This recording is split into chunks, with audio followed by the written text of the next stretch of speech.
दोस्तों आज थोड़ा सा बात करते हैं कि ईवीज के ऊपर जो रीसेल वैल्यू है। एक तो अभी तक हम लोग सुनते हुए आ रहे हैं कि अगर मैं कोई सेकेंड हैंड स्कूटर लेने के लिए जाऊँ या फिर रीसेल वैल्यू, ये जो वर्ड है ये आईसी इंजन के साथ ऐड होता था। Petrol, two wheeler, three wheeler, four wheeler, जो भी है। लेकिन ईवीज का जो रीसेल वैल्यू है उसका क्या है? बहुत से कस्टमर ऐसा है जो सेकेंड हैंड इलेक्ट्रिक स्कूटर ख़रीदना चाहते हैं या फिर उसको बेचना चाहते हैं या फिर लेने से पहले ये सोच रहा है कि अगर मैं इस ईवीज़ के ऊपर इतना पैसा मैं खर्च कर रहा हूँ तो इसका रीसेल वैल्यू क्या है? क्या मुझे उतना रीसेल वैल्यू देखने को मिलेगा जितना मुझे पेट्रोल स्कूटर या फिर बाइक्स पे देखने को मिलता है? तो इस टॉपिक के ऊपर सोचने से पहले ना हम लोग को ये थोड़ा समझना पड़ेगा कि अभी 2025 में ईवीज़ का मार्केट कैसा है। देखो, पेट्रोल स्कूटर या फिर बाइक्स अगर मैं बोलूँ वो ना सालों से चलते हुए आ रहे हैं, तो वो अभी स्टेबल है वो मार्केट। और उसमें इतना इतना कुछ प्रॉब्लम भी नहीं आता है जितना ईवी में अभी भी आ रहा है, क्योंकि ईवी एक ऐसे है कि ये छोटा बच्चा है। अभी ये धीरे धीरे ग्रो कर रहा है, बढ़ रहा है। अभी जितना टाइम डे बाय डे बीतता हुआ जाएगा उतना ही ज़्यादा ये स्टेबल होता जाएगा, मार्केट भी उतनी अच्छे से कैप्चर कर पाएगा। लेकिन अभी भी अगर मैं बोलूँ वो स्टेबल बिल्कुल भी नहीं है पेट्रोल की तरह। बहुत सी चीज़ें, एक तो है क्वालिटी, दूसरी चीज़ है इंफ्रास्ट्रक्चर। मतलब एक लिमिटेशन सा रहता है ना कि मैं 1 लाख 1.5 लाख या फिर 50-60 हज़ार चाहे कुछ कुछ भी अमाउंट यहाँ पे मैं खर्च करूँ, एक लिमिटेड एरिया के अंदर ही मुझे घूमना पड़ेगा, क्योंकि हर एक जगह पे अभी भी चार्जिंग स्टेशन नहीं है। और अगर चार्जिंग स्टेशन अवेलेबल है भी तो वो हर एक ईवी के लिए जो मैच करेगा ये भी नहीं है। और एक चीज़, 2025 में अगर मैं बोलूँ अपने ओपिनियन तो रीसेल वैल्यू अभी तक ईवीज का नहीं है। क्यों नहीं है? देखो, दो कैटेगरी है यहाँ पे, एक है प्रीमियम सेगमेंट और है यहाँ पे एक नॉर्मल बजट सेगमेंट का स्कूटर। तो अगर मैं प्रीमियम सेगमेंट को यहाँ पे थोड़ा सा पकड़ लूँ, अभी एक सच बात यहाँ पे मैं बताता हूँ कि जब भी कोई प्रोडक्ट खरीदने के बाद स्टोर से वो बाहर निकल रहा है ना, तुरंत उसका जो वैल्यू है वो लगभग 40% डिक्रीज हो जाता है। अगर आज मैं एक प्रोडक्ट लिया, चाहे वो टू व्हीलर हो, थ्री व्हीलर हो, फोर व्हीलर हो, कुछ भी हो, अगर मैं आज के आज ही वो सेल करने के लिए जाऊंगा ना, तो जो खरीदेगा वो मुझे इतना वैल्यू गिरा के प्राइस बोलेगा, क्योंकि उसको भी तो बेचना पड़ेगा। तो उस हिसाब से अगर देखा जाए, अगर मैं आज एक प्रीमियम सेगमेंट का स्कूटर ले रहा हूँ, बजाज का हो, टीवीएस का हो, हीरो का हो, ओला का हो, जो लगभग 1 से 1.5 लाख के करीब आ रहा हो, तो वो अगर मैं 1 साल या फिर 2 साल या फिर 3 साल के बाद, अभी 3 साल मैं छोड़ देता हूँ, नॉर्मली 1.5 साल या फिर 2 साल चलाने के बाद अगर मैं सोच रहा हूँ कि उसको मैं सेल करने के लिए जाऊँगा, तो एक चीज़ है, मुझे वो वैल्यू देखने को नहीं मिलेगा। क्योंकि यहाँ पे एक सवाल आ जाता है, क्योंकि जो खरीदेगा या फिर अगर मैं बायर हूँ, मैं खरीद रहा हूँ, तो मैं ये सोचूंगा कि अरे ये स्कूटर तो लगभग 1 साल या फिर 1.5 साल पुराना है। अभी अगर वो कस्टमर स्कूटर को मान के चलो कि 1.5 साल में 5 या फिर 10 हज़ार किलोमीटर ही चलाया हुआ हो, तब भी कम किलोमीटर है उससे भी कुछ फ़र्क नहीं पड़ेगा मुझे, क्योंकि मैं सोचूंगा कि मुझे क्या पता कि इसका जो बैटरी है, जो सबसे ज़्यादा कॉस्टली आता है, वो किस तरीके से इसको हैंडल किया है, किस तरीके से उसका ये ख्याल रखा है कि अगर मैं इसको ख़रीद भी लूँ कुछ टाइम के बाद मुझे कोई प्रॉब्लम नहीं आएगा, इसका कोई तो गारंटी नहीं है। दूसरी चीज़, जो आफ्टर सेल सपोर्ट है ईवीज का अभी भी उतना स्ट्रांग नहीं है, हर एक जगह पे देखने को नहीं मिलेगा। प्लस अगर मैं आफ्टर मार्केट कुछ स्पेयर इस पे लगाने के लिए जाऊँ, वो भी नहीं मिलने वाला ये इन सब प्रीमियम सेगमेंट के स्कूटर पे। तो अगर कोई स्कूटर का वैल्यू डे वन पे 1.5 लाख था, अभी अगर वो जो बंदा बेचने के लिए उसको जाएगा, वो ये सोच के एक जाएगा ना कि अगर मैं स्कूटर 10 हज़ार किलोमीटर चला रहा हूँ, उसके बाद मैं सेल कर रहा हूँ, तो मुझे एटलीस्ट इसका तो एक 20 तो मुझे मिलना ही चाहिए। अभी जो खरीदेगा जो खरीदेगा वो पैसा इतना क्यों देगा ईवी के लिए? वो बोलेगा अरे यार, मुझे अगर 1,20,000 ही देना है तो मैं कुछ पैसा और ऐड करके मैं नया ले लूँगा, या फिर मैं पेट्रोल स्कूटर ले लूँगा। एटलीस्ट मुझे वो झंझट तो नहीं है ना कि स्पेयर पार्ट्स ख़राब हो गया तो कहाँ पे मिलेगा, या फिर इसका लॉन्जिविटी कितना है, इसका माइलेज मुझे कितना देगा, चार्ज कहाँ पे करूँगा। तो प्रीमियम सेगमेंट के स्कूटर के साथ मुझे ये भी सुनने को आया कि मेरा ये कलीग मुझे बोला था, उसके पास वो टीवीएस का आई क्यूब है।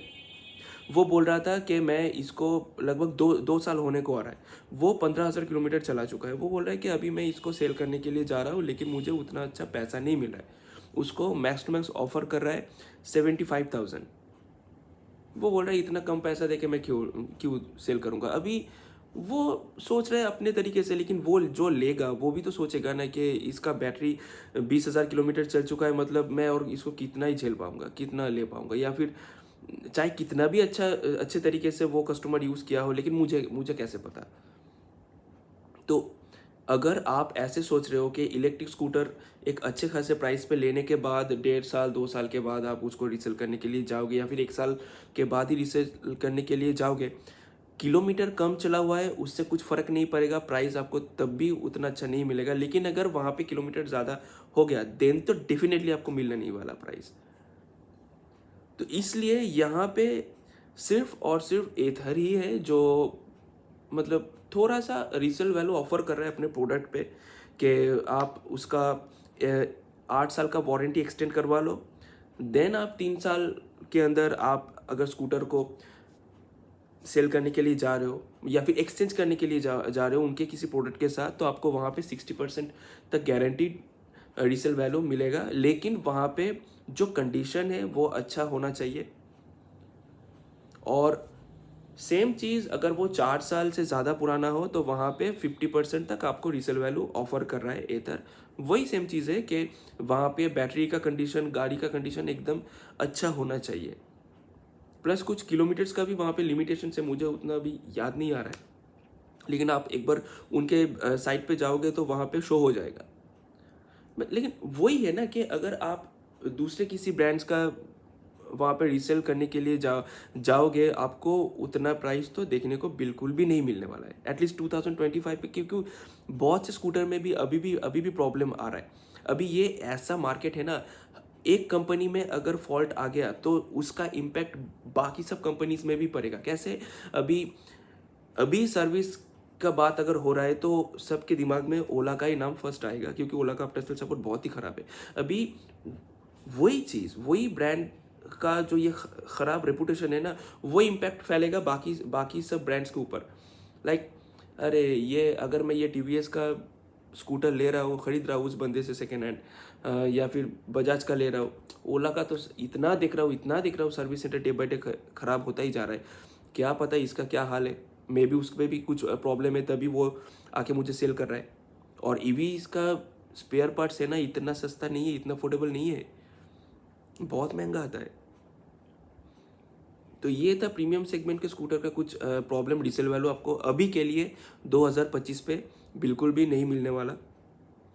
तो अभी थोड़ा सा बात करते हैं कि जो बजट सेगमेंट का स्कूटर है, जो कस्टमर लिया था 50-60 हज़ार में, तो वो अगर आज के टाइम पे 2025 पे 1 साल 2 साल के बाद या फिर 6 महीने के बाद ही अगर वो सेल करने के लिए जाएगा ना, तो यही आप मेंटली प्रिपेयर होके जाइए कि अगर आप 60 हज़ार में वो स्कूटर खरीदे थे, ठीक है, तो आप उसको बेचने के लिए जाओगे तो आपको उसको मैक्स टू मैक्स 1 साल अगर हो गया आपका स्कूटर तो 25 हज़ार ही मिलेगा, उससे उससे ज़्यादा नहीं मिलेगा, उससे ज़्यादा बिल्कुल भी नहीं मिलेगा। अगर मिल जाता है तो या फिर अगर आप चाहते हो कि अच्छे खासे प्राइस में सेल करने के लिए, देन कोशिश कीजिए आप ही के किसी जान पहचान के कलीग को सेल करने के लिए, अदरवाइज नहीं मिलने वाला। अगर 50-60 हज़ार का स्कूटर 1 साल के बाद आप बेचने के लिए जाओगे, डजेंट मैटर आप कितना किलोमीटर चलाए हो, आपको वो बस वही है, मैक्स 25 हज़ार ही मिलेगा। क्योंकि इस सब स्कूटर पे ना उतना कुछ खास होता नहीं है, उतना कुछ खास नहीं होता है, ना R&D होता है, ना उतना अच्छा क्वालिटी होता है। बस एक मोटर है 250 वाट 500 मोटर 500 वाट का मोटर है, एक कंट्रोलर आता है बेसिक सा, एक थ्रॉटल और एक बैटरी चार्जर, बस ख़त्म। और उतना कुछ खास नहीं होता है जिसके ऊपर आपको उतना अच्छा रीसेल वैल्यू मिलेगा। ना बॉडी पार्ट उतना अच्छा होता है, कुछ भी नहीं है, बस चल रहा है तो चल रहा है, ठीक है। तो एक चीज़ है अभी, किन किन कस्टमर को सेकेंड हैंड स्कूटर अगर आप लेने के लिए सोच रहे हो तो कौन कौन से स्कूटर लेना सही रहेगा, मतलब प्रीमियम या फिर अफोर्डेबल। अभी देखो, अगर मैं सोचूं एक ईवी लेने के लिए, लेकिन मेरा डेली नीड है वो 80 से 100 किलोमीटर, और मैं ईवी तो ले रहा हूँ, प्रीमियम भी लेना चाहता हूँ, लेकिन मुझे उतना प्रीमियम पैसा खर्च नहीं करना है, तो तब अगर मैं सेकेंड हैंड किसी प्रीमियम सेगमेंट का ईवी खरीदने के लिए जा रहा हूँ तो मुझे थोड़ा सा नॉलेज रहना पड़ेगा ईवीज के ऊपर, स्पेशली बैटरी के ऊपर। क्योंकि अम, मैं फर्स्ट क्या करूँगा, मेरे नियर बाई जहाँ पे बैटरी मैन्युफैक्चर होता है वहाँ पे वो स्कूटर लेके जाऊँगा। मैं पर्सनली उनको जाके बोलूँगा कि इसका बैटरी हेल्थ चेक करो, हर एक सेल का इंडिविजुअली वोल्टेज चेक करो, कितना कितना फर्स्ट एम्पियर था। मान के चलो कि अगर वो स्कूटर का एम्पियर 50 एम्पियर था, लगभग वो 1 से 1.5 साल के बाद वो कितना डिप्रिशिएट हुआ है, कितना कम हो चुका है एम्पियर, और उससे मुझे कितना माइलेज मिलेगा, और मैक्स टू मैक्स मैं उसको कितना टाइम तक चला पाऊंगा। देन ये सब कुछ चेक करने के बाद जो वैल्यू या फिर जो अमाउंट वो कस्टमर मुझसे मांग रहा था, मैं उसके ऊपर सोचूंगा कि वाकई में क्या ये अभी उतना वैल्यूएबल प्रोडक्ट है कि जो अगर वो 80,000 1 लाख रुपए मुझसे चार्ज कर रहा है मैं उसको दूँ कि ना दूँ। ये मैं करूँगा अगर मैं एक प्रीमियम सेगमेंट का सेकेंड हैंड स्कूटर लेने के लिए जा रहा हूँ तो। वहीं पे अगर मैं एक बजट सेगमेंट का स्कूटर सेकेंड हैंड लेने के लिए जा रहा हूँ तो मैं ये सोचूंगा कि देखो भाई, आप 60,000 में उसको खरीदे थे या फिर 50,000 में आप उसको खरीदे थे, ठीक है, लेकिन अगर आपका स्कूटर 1 साल हो गया है या फिर 1.5 साल हो गया है तो मुझे उससे कुछ फ़र्क नहीं पड़ता कि आप कितना अच्छे से उसको उसको चलाए हो, हैंडल किए हो, कितना माइलेज अभी मिल रहा है।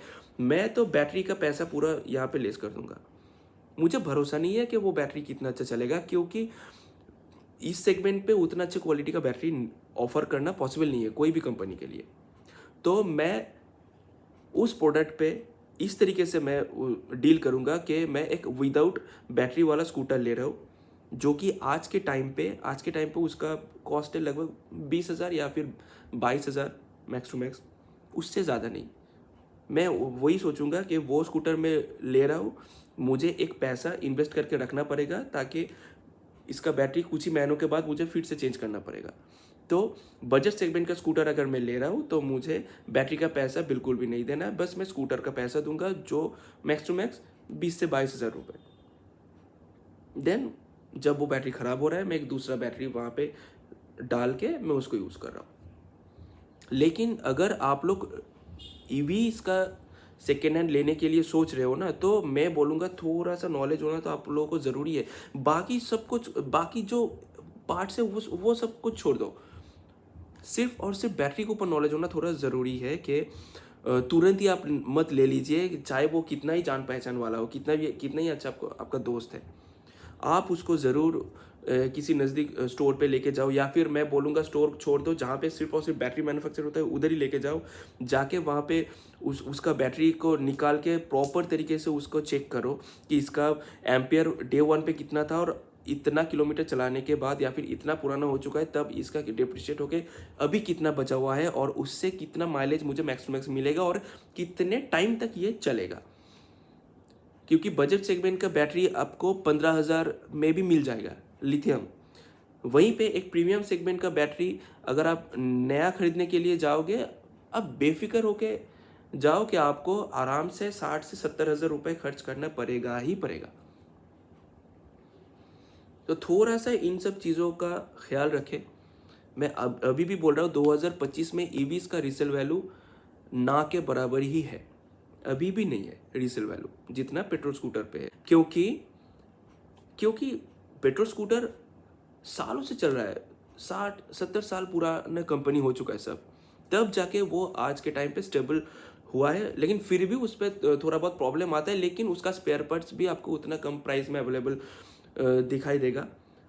लेकिन ईवी अभी उसके मामले में बहुत ही छोटा है, बहुत ही छोटा है, अभी वो धीरे धीरे ग्रो कर रहा है। तो बहुत से प्रॉब्लम अभी तक कस्टमर को फेस करना पड़ रहा है, और आगे जाके भी 2-3 साल तक फेस करना पड़ेगा। तो रीसेल वैल्यू तो अभी के लिए नहीं है मेरे हिसाब से। बाकी आप लोग बताओ, आप लोगों का क्या ओपिनियन है। Thank you.